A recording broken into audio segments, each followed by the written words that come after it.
Bismillahirrahmanirrahim. Alhamdulillahirabbil alamin wassalatu wassalamu ala asyrafil anbiya'i wal mursalin wa ala alihi wa sahbihi ajma'in. Subhanaka la ilma lana illa ma 'allamtana innaka antal alimul hakim. Rabbi shrah li sadri wa yassir li amri wa hlul 'uqdatam min lisani yafqahu qawli. Amma ba'd. Alhamdulillah ala ni'matil Islam, alhamdulillah ala ni'matil iman. Wa kafa biha min ni'mah. Allahumma barik lana fi Rajab wa Sya'ban wa ballighna Ramadan wa ballighna Ramadan wa ballighna Ramadan wa a'inna lis-siyam wal qiyam wa qira'atil Qur'an wa qanni'na bil yasiri minal mana. Alhamdulillah, segala puji bagi Allah Subhanahu wa taala. Hari ini kita dapat porsi untuk bersama-sama membaca satu qasidah karangan dari Al-Imam Al-Busiri, yaitu qasidah yang bernama Qasidah Burdah. Di situ beliau di awal-awal qasidah atau masih di bab yang pertama dari qasidah, setelah beliau mengatakan amin tadakkuri jiranin bidi salami mazajtadam anjara min muqlatin bidami am habbatir rihu min tilqa'i kazimatin wa awmadal barqu fi dalma'i min idami. Di sini beliau memulai qasidahnya dengan menyebutkan tentang segala sesuatu yang mengingatkan tentang Nabi Muhammad sallallahu alaihi wasallam. Ingat enggak kamu tentang gunung yang ada di Madinah? Ingat enggak kamu tentang pohon salam yang ada di negeri Madinah? Ingat enggak kamu dengan para penghuni Madinah? Ingatkah kamu dengan orang-orang yang pernah tinggal, sholat, duduk, ngaji, nangis, tertawa bersama-sama dengan Nabi Muhammad sallallahu alaihi wasallam? Bahkan beliau juga mengungkit-ungkit tentang yang namanya ar-rih, tentang angin sepoi-sepoi. Jadi ini adalah haliahnya seorang pecinta, haliahnya seseorang yang sedang jatuh cinta atau merasakan perasaan cinta, maka segala apapun akan mengingatkannya kepada yang dicintai. Ingat angin, ingat Nabi. Ingat pohon, ingat Nabi. Ingat ini, baca apapun yang diingat-ingat adalah Rasulullah sallallahu alaihi wasallam. Maka ketika kita merasakan sesuatu yang semacam itu, entah itu kepada Nabi Muhammad ataupun kepada yang selainnya, maka ketahuilah bahwa kamu sedang jatuh cinta. Ketahuilah bahwa perasaanmu sedang jatuh kepada seseorang. Kamu sedang diuji oleh Allah Ta'ala dengan yang namanya cinta.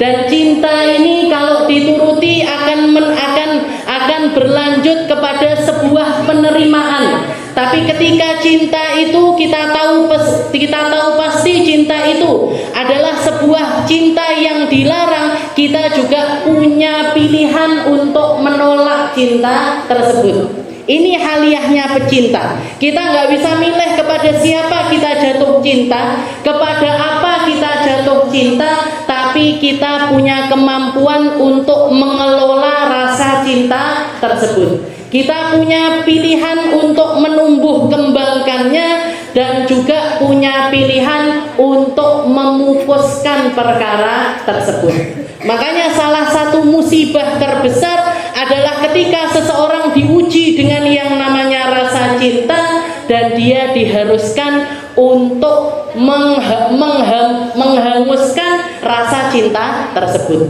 Nggih, niku ujian yang besar. Itu ujian yang sulit, nggih. Kenapa? Yo jatuh cinta itu sulit. Menolak cinta juga sesuatu yang sulit. Nggih, sing ngerti, sing tahu jatuh cinta. Sing enggak nyampe pikirannya berarti masih belum pernah jatuh cinta. Apa to Ustaz iki asline ngomong apa? Nggih, mosok bisa orang minum inget dia, makan inget dia, tidur inget dia. Sing guyu-guyu apa nek berarti tahu.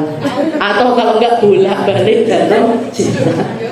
Okay. Jadi di awal beliau ingat-ingat aman tadakkuri, ingat-ingat itu tentang ini semua yang ingatkan tentang Nabi Muhammad sallallahu alaihi wasallam.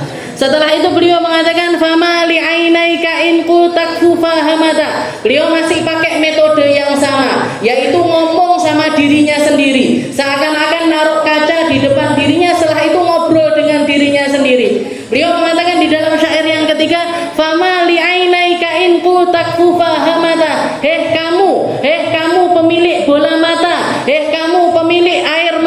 wahai kamu yang memiliki dua bola mata tersebut, piye toh disuruh nahan air mata, tapi air mata itu kok tetap jatuh juga.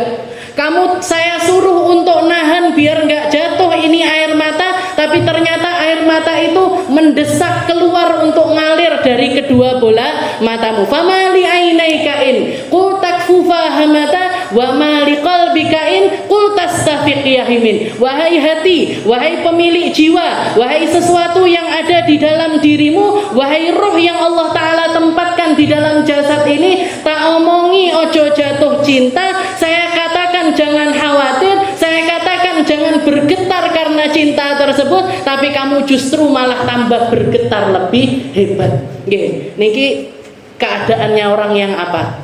Jatuh cinta. Nggih, dikongkon, diomongi dikit sama seorang yang dicintai, nggih, wes baper. Nggih, cuma diomongi mau tak ambilkan minum. Disuruh diam, disuruh tenang jantungnya ndak iso. Disuruh tenang jantungnya ndak bisa. Atau kalau diomongin kata-kata yang nyentil tentang dirinya sedikit, alismu kok miring sebelah misalkan, alismu tak lihat-lihat kok miring sebelah, nangis luar biasa. Ini kalau yang ngomongin kakaknya, adiknya, dulure, atau mungkin ayahnya, ibunya nggak akan seperti itu. Tapi berhubung yang ngomong ini orang yang dia lagi punya rasa kepada orang tersebut, nangis nggak karu-karuan, langsung belajar tutorial make up, langsung merhatikan tentang penampilan. Makanya anak muda-muda itu pangsa pasar paling gampang untuk disuruh belanja itu anak muda-muda. Kenapa? Karena itu waktunya Allah Ta'ala ngasih kepada ujian kepada mereka yang namanya rasa cinta. Senang sama sesuatu, condong kepada sesuatu, dan seseorang ketika condong kepada sesuatu, secara otomatis dia akan mengikuti kepada orang yang dia cintai atau nurut dengan apapun yang dikatakan oleh orang yang dia cintai. Nah ini karena rasa itu berkaitan sama Nabi, maka dia mengatakan, Imam Busiri mengatakan, fama li ainakain, wes tak omongi kalau ingat Nabi nggak usah nangis. Sudah aku katakan kalau sholawatan nggak perlu ngalir air matanya. Kalau kamu muji-muji tentang Nabi nggak perlu bergetar hatimu, nggak perlu khawatir rasamu, nggak perlu kamu memendam rasa-rasa yang semacam itu, tapi kamu tetap aja menjadi seseorang yang semacam itu. Fama li ainaika in qultakfu fahamata wa ma li qalbika in qul tastafiq. Tak omongi kon meneng, saya suruh diam, saya suruh tenang, tapi kamu tetap saja berdegup dengan rasa yang kamu rasakan kepada seseorang yang ada di sana, yaitu ada di negeri Madinah Al-Munawwarah. Fama li ainaika in qultakfu fahamata wa ma li qalbika in qul tastafiq yahimi. Setelah itu beliau mengatakan, ayah sabu sabbu annal hubba munkatimun. Kamu kira menyembunyikan rasa itu gampang? Kamu kira memendam sebuah rasa itu bisa? Kamu kira rasa itu bisa untuk tidak dituangkan? Itu adalah sesuatu yang sangat sulit sekali untuk dikendalikan. Bahkan mungkin kamu nggak mampu untuk mengendalikannya, karena jasadmu yang duluan berkata sebelum rasa hatimu, sebelum keinginan yang ada di dalam dirimu. Gerakan itu mengalir begitu saja, air mata jatuh begitu saja, hati deg-degan begitu saja, kaki melangkah untuk melangkah ke tempat sana, itu mengalir dengan sendiri. Sabu anna hubba munkatimun ma baina munsajimin minhu wa muttarini. Air mata, linangan air mata serta degupan jantung ini sudah menjadi sesuatu yang cukup untuk membuktikan bahwasanya di dalam hatimu ada rasa cinta kepada Nabi Muhammad SAW. Tapi kalau enggak, saya dengar tentang Nabi biasa saja, saya diceritani tentang Nabi, yo gitu-gitu aja. Saya bersalawat, saya baca burdah, saya baca maulid ini, saya baca maulid ini. Nggak ada sesuatu yang terjadi kepada diri, tidak ada air mata, tidak ada degupan jantung, tidak ada semangat untuk membacanya, tidak ada semangat untuk berjuang atas nama Nabi Muhammad sallallahu alaihi wasallam, maka ketahuilah bahwasanya ungkapan cintamu baru omongan belaka, tapi nggak ada realisasinya. Kalau kamu ingin cinta sama Nabi, kalau kamu ingin rasa itu hadir di dalam relung hatimu, maka kamu perlu untuk mengusahakan rasa tersebut. Kenapa? Karena Nabi Muhammad sallallahu alaihi wasallam didesain oleh Allah Ta'ala dohiron, batinan, dohirnya maupun batinnya, akhlaknya ataupun apapun yang terkait tentangnya akan membuat seseorang jatuh cinta. Kok kamu ngaku jadi umatnya Nabi tapi nggak punya rasa tersebut, tidak memiliki rasa tersebut di dalam hatimu, maka kamu perlu untuk mengusahakannya. Cari tahu tentangnya lebih banyak, pahami dia lebih banyak, kenali dia lebih banyak, ambil porsi untuk kenal sama Nabi Muhammad SAW. Sampai kapan? Sampai rasa itu hadir dan semakin berkembang, semakin berkembang dan semakin berkembang. Agar apa? Agar kita masuk di dalam golongan yang dikatakan oleh Nabi Muhammad SAW, almar'u ma'aman ahab. Seseorang itu akan digolongkan bersama mereka-mereka yang dia cintai. Kalau hati kita nggak cinta sama Nabi, nggak pernah ngalir air mata kita untuk Nabi, nggak pernah deg-degan karena melihat perjuangannya Nabi, ada sesuatu yang perlu diperbaiki dari iman dan Islam kita. Ada sesuatu yang perlu kita tambah porsinya untuk kita ambil agar kita semakin dekat dan semakin dekat kepada Rasulullah Sallallahu Alaihi Wasallam. Laulal hawa lam turid dam'an ala talalin wala arifta li dzikril bani wal alami wallahu a'lam bis-shawab. Kita lanjutkan burdahnya di pertemuan yang selanjutnya. Mau burdah? Tapi saya pengen bahas poso. Nggih. Ini bentar lagi kita menjelang masuk ke dalam bulan Ramadan. Kita perlu melakukan persiapan-persiapan, kita perlu melakukan prepare, jadi persiapan-persiapan dan persiapan yang paling penting untuk menghadapi Ramadan adalah tentang keilmuan. Karena ilmu ini yang menentukan sah atau tidaknya. Karena ilmu ini yang akan bentengin ibadah-ibadah kita.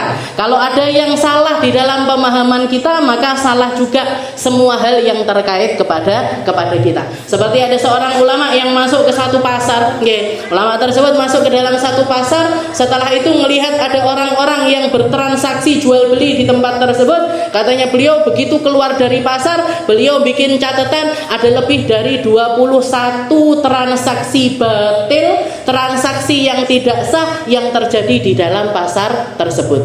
Apa? Kenapa? Kok bisa sampai seperti itu? Karena orang-orang pasar adalah orang-orang yang jauh dari keilmuan tentang transaksi jual beli. Itu zaman dulu. Dah neo saiki. Apa ceritanya dengan orang-orang yang transaksi di zaman ini? Jadi 21 transaksi yang dianggap sebagai transaksi yang batil. Juga saya pernah diceritani ada satu orang, ada satu ulama masuk ke satu desa. Ketika melihat keadaan orang desa itu kayak biasa-biasa aja, pergi ke pasar, berumah tangga, pergi ke sawah, ini itu dan lain sebagainya. Cuman yang beda dari mereka, kalau sudah masuk waktu sholat, begitu azan sholat, azan berkumandang, orang-orang ini berbondong-bondong berangkat ke masjid. Tapi yang aneh dari mereka berangkat ke masjid itu di lehernya ada kalung, Jadi kalungnya ini yang dicantol nih di kalung ini tadi bukan liontin, bukan liontin atau apapun enggak, tapi yang dicantolkan itu sikin wal fa'ar, sikin itu lading, jadi pisau sama bangkainya tikus, pisau sama bangkainya tikus dikalungkan berangkat sholat bawa bangkai tikus seperti itu. Ditanya sama orang ini, kalian ini sholat kok kayak gini nih, kenapa? Kok sholat bawa pisau sama bawa bangkai tikus ini tadi, kenapa? Katanya mereka, ya kiainya kita yang nyuruh.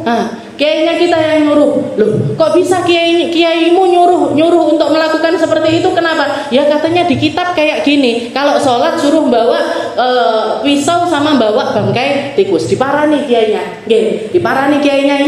Piye ceritanya kok bisa orang-orang sholat dengan cara semacam itu? Dibukakan kitabnya. Nggih, dibukakan kitabnya sudah lusuh, kitab kuning lusuh, wes dikrikiti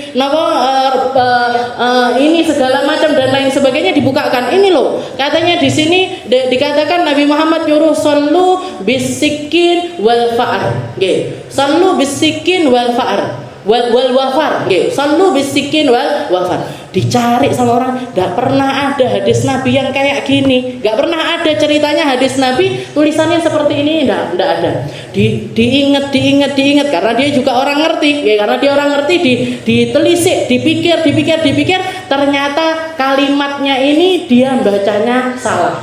Nggih. Sallu bisakinah wal waqar, nggih, titik qaf ilang. Jadi jadinya wafar, nggih. Sakinah, nggih, tak marbutoe ilang, nggih. Akhirnya jadi sikin, nggih. Mocone salah pisan. Sallu bisikin wal wafar. Akhirnya apa? Salatlah kamu sama bawa pisau sama bangkai tikus. Padahal aslinya napa? Salatlah kamu dengan penuh ketenangan dan juga istilahnya badanmu yang tenang, hatimu juga yang sakinah, itu ketenangan di dalam hati. Waqar itu ketenangan secara fisik. Nggih, jadi enggak ograh itu Nabi Muhammad nyuruh salat kayak gitu. Sallu bisakinah wal waqar. Salatlah kamu dengan ketenangan hati dan juga ketenangan badan. Kiai ini salah moco. Diutarakan, dingajikan, diajarkan sama orang-orang, akhirnya sholatnya salah kaprah. Ditanya, ini sejak kapan kalian sholat dengan cara semacam ini sejak kapan? Oh, sudah lama, sekitar 15 tahun yang lalu.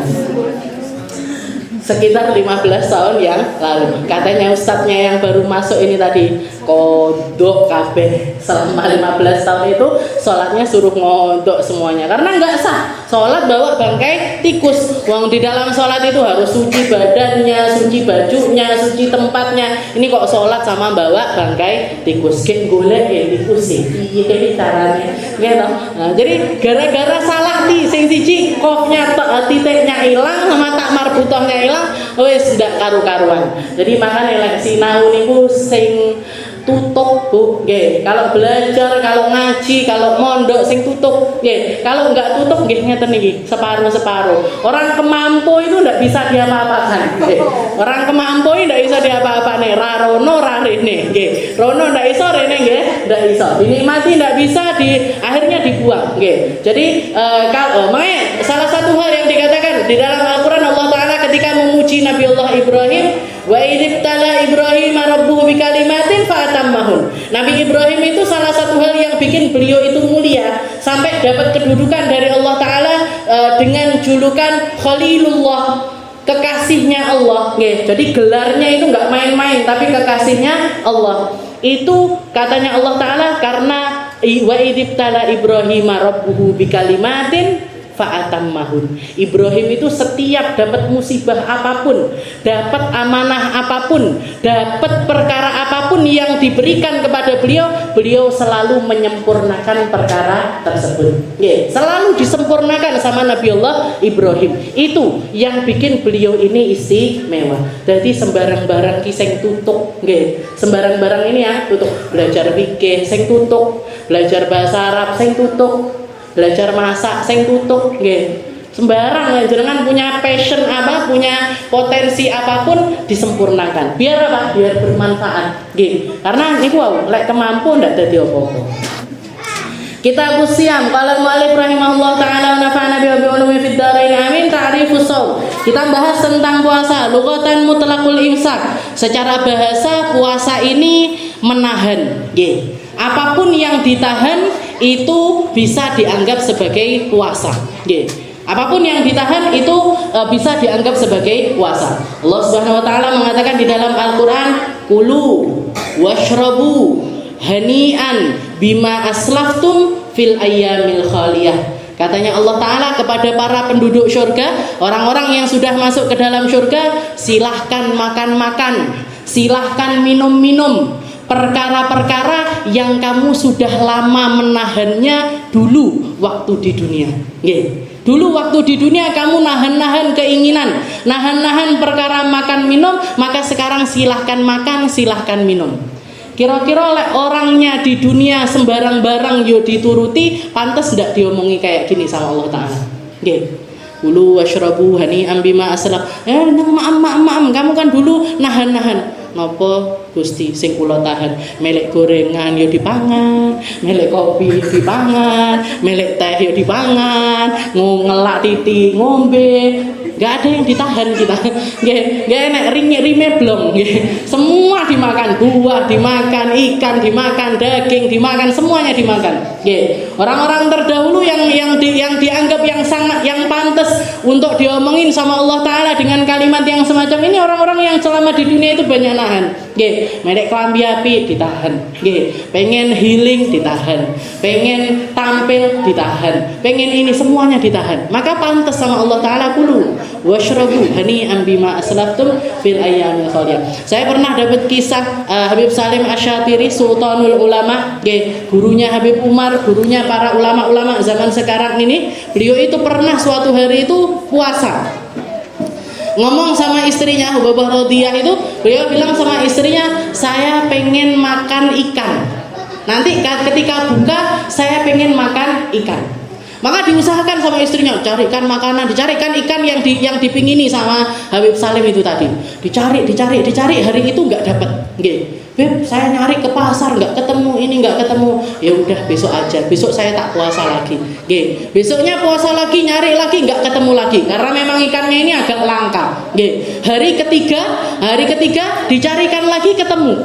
Begitu ketemu, beliau buka puasa, dihidangkan di depan dirinya, katanya beliau cuma didelok tak bermono ditinggal.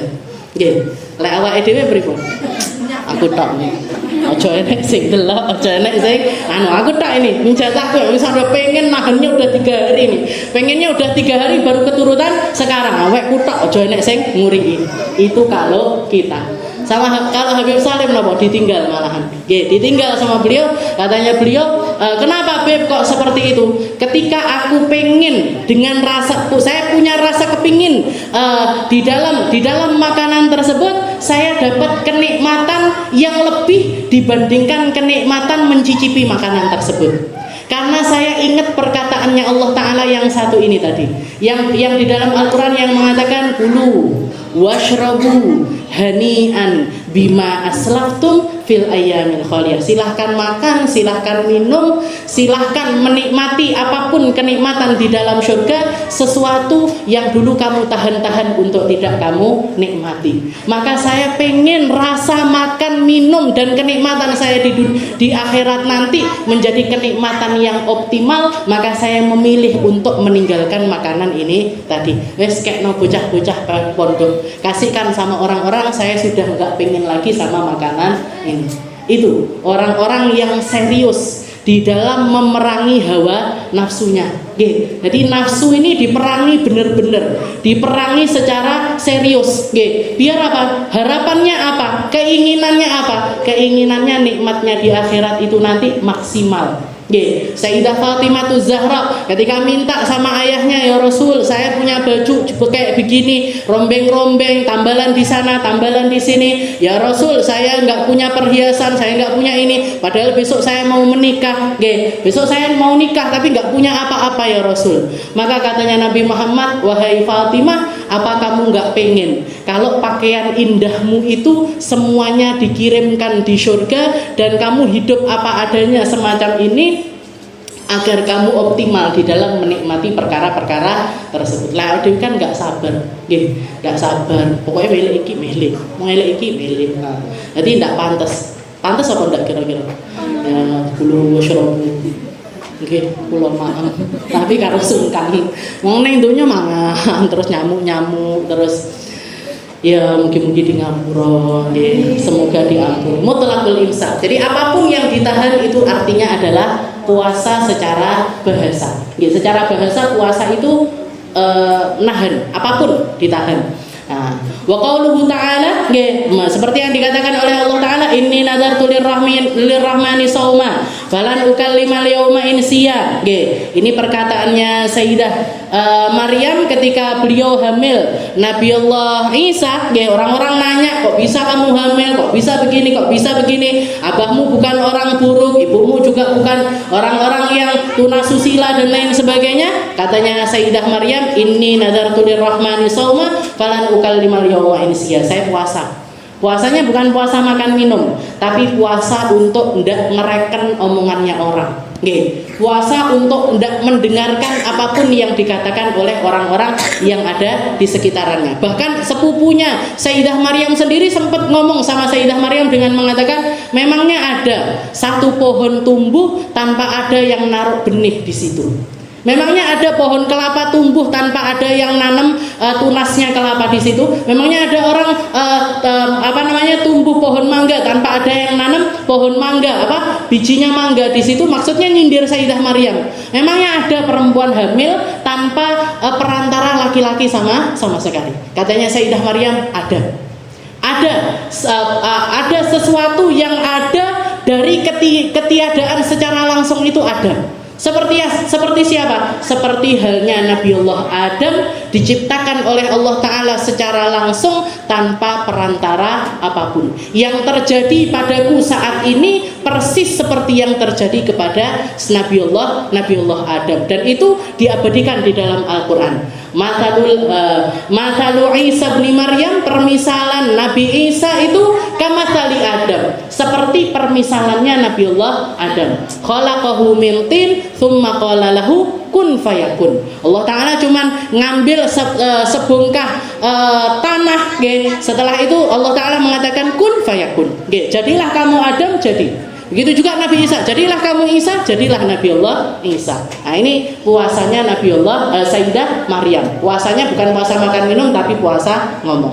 Nah, setelah itu dikatakan kalau secara syariat apa? Puasa yang dianggap secara syariat ini bagaimana? Al-imsak an jami'il mufattirat min tulu'il fajri ila ghurubisy syamsi biniyatin makhsusah. Nahan diri dari semua hal yang berpotensi untuk membatalkan puasa, mulai dari terbitnya fajar sampai terbenamnya matahari dengan niat tertentu. Dengan niat tertentu. Jadi niat wajib ya jadi puasa wajib. Kalau niatnya sunnah jadinya puasa sunnah. Niatnya bayar kafarah jadinya puasa bayar kafarah. Niatnya menunaikan nadar jadinya puasa nadar. Tergantung sama niatnya. Tapi yang pasti yang dimaksud puasa yang dianggap ibadahnya orang Islam, yang dikatakan oleh Allah Ta'ala, ya ayyuhalladzina amanu kutiba alaikumus syiyam kama kutiba alal ladzina min qablikum la'allakum tattaqun. Wahai orang-orang yang beriman, puasalah kalian, karena puasa ini adalah satu syariat yang bahkan telah Allah Ta'ala wajibkan kepada umat-umat terdahulu dengan satu tujuan. Apa tujuannya? La'allakum tattaqun, agar ketakwaanmu bertambah. Jadi takwa itu sangat identik dengan puasa. Orang puasa maka terlatih iman Islamnya untuk taat ataupun istilahnya melakukan ataupun gak melakukan persis seperti yang diinginkan sama Allah Subhanahu wa Ta'ala. Karena semua orang ini punya nafsu, hawa nafsu, syahwat, syahwat. Dikatakan ketika Allah Ta'ala menciptakan syahwat, ditanya si syahwat ini ditanya sama Allah Ta'ala, ya syahwah, man anta wa man ana, kamu siapa, aku siapa? Katanya syahwat, anta, ana. Kamu, aku. Katanya syahwat ngomong sama Allah Ta'ala, kamu, aku. Dilemparkan masuk ke dalam neraka, yang nerakanya itu tempatnya tempat yang sangat dingin luar biasa. Dingin, ditaruh di situ berpuluh-puluh tahun. Dikeluarkan, ditanya lagi, man anta wa man ana, kamu siapa, aku siapa? Katanya syahwat, anta, ana. Kamu, aku. Dimasukkan lagi ke neraka yang panas luar biasa. Berpuluh-puluh tahun, dikeluarkan lagi, ditanya, man anta wa man ana, anta, kamu, aku. Baru setelah itu dimasukkan ke satu tempat, tidak boleh makan, tidak boleh minum selama berpuluh-puluh tahun. Lemas, nggak karu-karuan, keluar ditanya, man anta wa man ana, baru dia jawab, anta rabbi wa ana abdu. Engkau adalah Tuhanku dan aku adalah hamba-Mu. Nggih, berarti nopo? Kalahe karo mangan. Nggih, kalahnya sama diberhentikan dari makanan dan juga minuman. Jadi ini proses pentakwaan seseorang biar apa? Biar hawa nafsunya itu seperti yang dikatakan Nabi, la yu'minu ahadukum hatta yakuna hawahu tabi'an lima jitu bih. Orang itu enggak sempurna imannya kecuali sampai dia mencapai satu titik di mana hawa nafsunya itu ngikuti dengan apa yang diinginkan oleh Allah Ta'ala atau yang datang dari Nabi Muhammad SAW, bukan nuruti dirinya. Bukan nuruti diri orang tersebut. Kalau kita baca hadroh, di dalam hadroh itu ada kalimat-kalimat yang mengatakan yang ngasih tahu tentang kriterianya para ahlillah, orang-orang wali-walinya Allah. Di situ dikatakan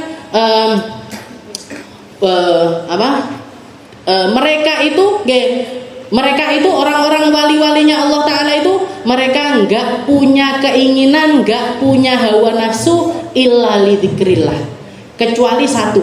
Kalau punya hawa nafsu, nafsunya cuman di dalam satu hal, yaitu di dalam ingat kepada Allah Subhanahu wa Ta'ala. Ndak melek karo panganan, ndak pengen karo minuman, ndak pengen pakaian, ndak pengen rumah, ndak pengen apapun, pokoknya pengennya cuman sama Allah Subhanahu wa Ta'ala. Nggih. Wala lahu nasir dan lain sebagainya. Jadi yang dimaksud puasa secara syariat itu imsak an jami'il muftirat. Jadi menahan diri dari semua hal yang membatalkan. Yang membatalkan ini apa? Macam-macam. Makan, minum, mengeluarkan mani, muntah dan lain sebagainya, itu termasuk perkara-perkara yang membatalkan puasa. Mulai kapan? Mulai dari tulu'ul fajar ila ghurubisy syams. Mulai dari terbitnya fajar sampai terbenamnya matahari. Tapi patokannya sama seperti kaidah yang lainnya, yaitu malayatimul wajib illa bihi fahuwa wajib. Perkara yang enggak bisa sempurna perkara tersebut kecuali dengannya, maka ikut menjadi wajib. Kayak apa? Kita puasa itu kan startnya atau mulainya tulu'ul fajar. Gitu. Mulainya adalah terbitnya fajar. Bisa kita makan, minum, karo ngenteni tulu'ul fajar. Pokoknya sik dilungkas, sik bisa apa enggak? Enggak bisa. Berarti apa? Harus berhenti makan minum dari sebelumnya. Atau yang kita kenal dengan nama imsak. Sekitar 10 menit, 15 menit dari sebelum azan subuh, dari sebelum tulu'ul fajar sudah berhenti makan, sudah berhenti minum. Enggak mangan minum bareng azan, kurang 2 menit, kurang 1 menit, kurang 2 detik, kurang nggak bisa. Jadi harus mulai sebelumnya harus imsak. Begitu juga dengan buka puasanya. Begitu juga dengan berbukanya. Adzan itu dikumandangkan setelah benar-benar masuknya waktu maghrib. Matahari benar-benar maghrib itu kapan sih masuknya? Idza ghaba qurasus syams. Kalau bulatannya matahari itu sudah masuk sepenuhnya, terbenam sepenuhnya, semuanya benar-benar sudah mendelep, baru itu namanya ghurubus syams, baru masuk waktu maghrib. Baru masuk waktu maghrib. Adzan itu dikumandangkan setelah adanya hal tersebut. Makanya kita nggak bisa, tapi nggak bisa juga kita wes cepat-cepat panganan, minuman di sebelah sambil lihat sunset, sunset sama rise set. Pokoknya matahari tenggelam itu karo ngene nggak bisa. Jadi harus benar-benar sudah tenggelam semuanya, baru kita bisa makan, bisa minum. Baru bisa makan, bisa minum. Jadi paling gampangnya orang sekarang sih gampang. Pokoknya wes adzan subuh berarti masuk waktu subuh, sudah nggak boleh makan lagi. Kalau sudah adzan maghrib berarti sudah masuk waktu maghrib. Kalau orang zaman dulu kan neliti, sampai bikin jam pasir, sampai bikin jam matahari dan lain sebagainya. Zamannya Nabi belum ada jam-jam seperti itu. Jadi min tulu'il fajri ila ghurubisyams. Jadi harus disempurnakan. sahur. Jadi makan sebelum masuk waktu subuh disempurnakan dulu, setelahnya nggih. Jadi 10 menit 15 menit sebelum adzan harus sudah berhenti. Para sahabat itu niteni nggih, dihitung dari antara selesai makannya Nabi sama adzan subuh itu dilihat-lihat, diperhatikan sama para sahabat. Biasanya rata-rata kira-kira Nabi Muhammad itu berhenti makan sempat ngaji, masih sempat ngaji sekitar 1 lembar, sekitar 15 ayat yang ayatnya itu mu'tadil, yang ayatnya itu nggak terlalu panjang tapi biasa-biasa, itu sekitar 15 ayat. Baru setelah itu adzan subuh. Para sahabat punya penilaian atau ijtihadnya mereka, berarti sebaiknya berhenti makannya itu antara 10 menit sampai 15 menit sebelum adzan subuh. Sebelum adzan subuh harus sudah berhenti. Imsak itu berarti sudah berhenti. Iya, imsak itu berarti sebaiknya kita sudah berhenti makan, sudah berhenti minum. Biniyatin makhsusah, dengan niat tertentu. Kalau niatnya wajib-wajib, sunnah-sunnah, apapun niatnya, nanti yang terjadi dari puasa itu sesuai dengan apa yang kita niatkan. Al-asru fi qauluhu ta'ala ya ayyuhalladzina amanu kutiba alaikumus syiyam kama kutiba alal ladzina min qablikum la'allakum tattaqun. Asalnya adalah ayat ini yang turun fi sanati tsaniyah minal hijrah fi syahri Sya'ban. Tahun kedua di bulan Sya'ban, tahun kedua di bulan Sya'ban dari hijrahnya Nabi Muhammad. Jadi Nabi Muhammad pindah, ketika Nabi Muhammad di Mekah nggak ada syariat puasa. Puasa Ramadan itu belum ada. Jadi ada puasa tapi puasanya Asyura, seperti yang sering dilakukan Nabi itu, yang diwajibkan sama Nabi puasa Asyura. Selain itu puasa sunnah. Begitu Nabi Muhammad hijrah ke negeri Madinah, tahun kedua di bulan Sya'ban, di bulan Sya'ban turun ayat ini. Ya ayyuhalladzina amanu kutiba alaikumus syiyam kama kutiba alal ladzina min qablikum la'allakum tattaqun. Bareng sama kewajiban untuk zakat fitrah. Bareng dengan kewajiban zakat fitrah. Jadi puasa Ramadan tahun itu, tahun kedua Hijriah itu tahun pertamanya Nabi puasa, tahun itu juga diwajibkan untuk umat Islam melaksanakan yang namanya zakat fitrah, zakat fitrah. Waqad sama Rasulullah sallallahu alaihi wasallam tis'a ramadhana kullaha nawaqis illa wahid fakamil. Jadi kalau dihitung-hitung Nabi Muhammad itu seumur hidupnya pernah puasa Ramadan 9 kali. Puasa Ramadannya Nabi 9 kali, semuanya nawaqis. Nawaqis itu 29 hari. Jadi enggak kamil, enggak sempurna 30 hari enggak. Tapi yang 9 ini 8-nya Nabi puasanya 29 hari, sekali tok Nabi Muhammad puasa 30 hari. Kenapa? Karena patokannya 1 bulan itu katanya Nabi sumu li ru'yati wa aftiru li ru'yati. Kalau kelihatan hilalnya Ramadan puasa, kalau sudah kelihatan hilalnya Syawal berarti berhenti puasa. Nah itu semuanya dilalui 9 kali ini, 8 kalinya 29 hari. Cuman sekali tok Nabi Muhammad puasa 30 hari. Dan 1 bulan itu selalu begini. Asyahru hakada, hakada, hakada. Sebulan itu begini, begini, begini. 30 hari. Au hakada, hakada, hakada. Atau gini, gini, gini. Berarti 29 hari. Tidak ada 28, tidak ada 31, apalagi 32. Nah, ada 32 hari. Enggak ada. Jadi sebenarnya syurin illa wahid fakami syahrul Ramadan. Wallahu a'lam bishawab. Insyaallah kita lanjutkan di pertemuan selanjutnya tentang ilmu puasa Ramadan. Mungkin bermanfaat, mungkin nambah kebaikan dari Ramadannya kita, nambah keindahan dari Ramadan kita, dan menambah keberkahan dari Ramadan kita. Dan semoga Rajab Sya'ban Ramadan tahun ini bukan Rajab Sya'ban Ramadan terakhir kita, tapi masih ada Rajab yang lain, Sya'ban yang lain, dan juga Ramadan yang lainnya. Mungkin kita semuanya dipanjangkan umurnya sama Allah Ta'ala di dalam ketaatan kepadanya, di dalam porsi yang banyak, di dalam ibadah kepadanya, dan juga ditambah segala hal yang baik-baik di dalam kehidupan kita. Dan mungkin semuanya selalu dijaga sama Allah Ta'ala, sehat selalu, taat selalu, istiqomah selalu, dan selalu diberikan porsi untuk sempat melakukan berbagai macam kebaikan. Ala hadhihi niyah wa ala niyatin salihah wa ila hadratin Nabi Muhammad sallallahu alaihi wasallam bisiril fa